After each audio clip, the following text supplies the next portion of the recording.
ভৌগোলিক সীমারেখা খুবই গুরুত্বপূর্ণ একটা অধ্যায়। সকল পরীক্ষায় একটি না একটি প্রশ্ন, একটি নাম্বার থাকে। চলুন শুরু করা যাক। এখানে গুরুত্বপূর্ণ কিছু পয়েন্ট আছে, আগে এগুলো পড়ে নিই। 140 ডিগ্রি পূর্ব দ্রাঘিমাংশ রেখা হচ্ছে ভারত মহাসাগর ও প্রশান্ত মহাসাগরকে বিভক্ত করেছে। 140 ডিগ্রি পূর্ব দ্রাঘিমাংশ ভারত মহাসাগর ও প্রশান্ত মহাসাগরকে বিভক্ত করেছে। ওয়ালেস লাইন হচ্ছে ভারত মহাসাগর থেকে প্রশান্ত মহাসাগরে যাতায়াতের সমুদ্রপথ, সেটা হচ্ছে ওয়ালেস লাইন। উত্তমাশা অন্তরীপ হচ্ছে আটলান্টিক মহাসাগরে অবস্থিত এবং দক্ষিণ আফ্রিকার মালিকানাধীন। উত্তমাশা অন্তরীপ হচ্ছে দক্ষিণ আফ্রিকার মালিকানাধীন এবং এটি আটলান্টিক মহাসাগরে অবস্থিত।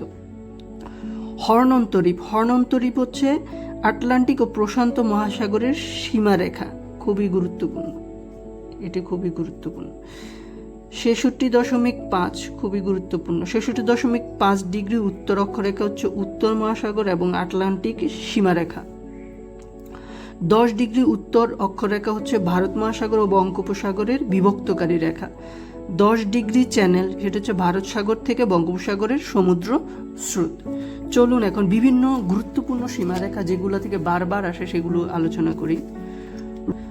রেড ক্লিপ রেখা হচ্ছে ভারত পাকিস্তান, মূলত তৎকালীন পূর্ব পাকিস্তান, এই কারণে অনেক বইতে বাংলাদেশ ভারতও দেওয়া আছে।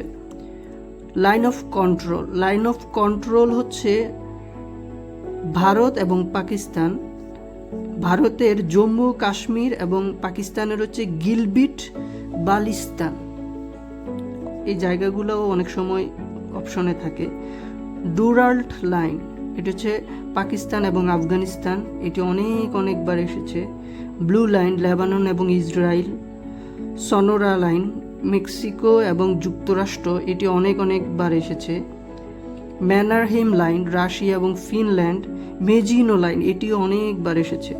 মেজিনো লাইন হচ্ছে জার্মানি এবং ফ্রান্স।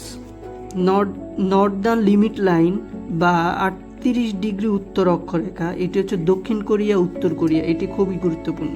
38 ডিগ্রি উত্তর অক্ষরেখা হচ্ছে উত্তর কোরিয়া এবং দক্ষিণ কোরিয়া। ম্যাকমোহন লাইন, এই ম্যাকমোহন লাইনকে লাইন অফ অ্যাকচুয়াল কন্ট্রোলও বলা হয়। লাইন অফ কন্ট্রোল হচ্ছে ভারত পাকিস্তান, আর লাইন অফ অ্যাকচুয়াল কন্ট্রোল হচ্ছে ভারত এবং চীনের সাথে। বারলেভ লাইন হচ্ছে ফিলিস্তিন এবং ইসরায়েল। গ্রিন লাইন তুর্কি এবং গ্রিক সাইপ্রাস। 17তম অক্ষরেখা, এটি হচ্ছে 2 ভিয়েতনাম, উত্তর ও দক্ষিণ ভিয়েতনাম। 49তম অক্ষরেখা, এটি খুবই গুরুত্বপূর্ণ, এটি হচ্ছে কানাডা যুক্তরাষ্ট্র। আর 24তম অক্ষরেখা হচ্ছে ভারত পাকিস্তান। এগুলা থেকে প্রশ্ন যা আসার আসে, আপনারা যদি এগুলোই কয়েকবার রিভিশন দেন, এখান থেকেই 1 নাম্বার পাবেন যে কোনো পরীক্ষায়। ধন্যবাদ।